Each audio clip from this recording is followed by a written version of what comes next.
President Obama is marking Earth Day by taking a trip down to the Florida Everglades. And he's doing it to talk about something that poses a real threat to one of the country's most fragile ecosystems, something the state's governor isn't keen on talking about. And on Earth Day, I'm going to visit the Florida Everglades to talk about the way that climate change threatens our economy. The Everglades are a coastal freshwater wetland which rest at a very low elevation and therefore have a high risk of being contaminated by the salt water of rising sea levels. It's not a new issue for the Obama administration. In 2012, the White House pledged $80 million to support farmers who aid in Everglades conservation and proposed an additional $240 million this past February for further restoration. But despite that, Florida's Republican Governor Rick Scott tweeted Tuesday, Barack Obama needs to live up to Everglades' commitment, and it's time for the federal government to focus on real solutions and live up to their promises. Specifically, the governor has criticized the president for what he called a backlog of $58 million in funds from the federal government that hadn't been delivered. The White House, in turn, blamed Congress. Outlets have pointed out Scott's criticisms seem at odds with his past collaboration with the administration, forging an Everglades restoration deal with the Environmental Protection Agency in 2012.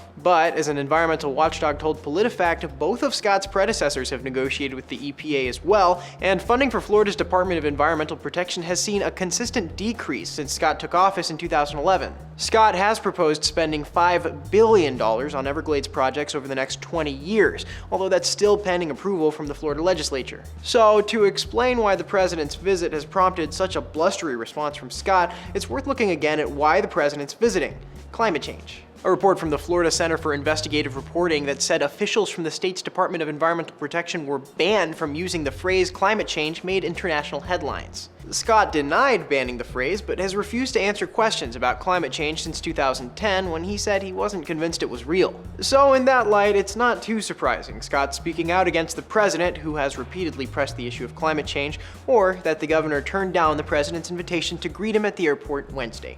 For Newsy, I'm Sebastian Martinez.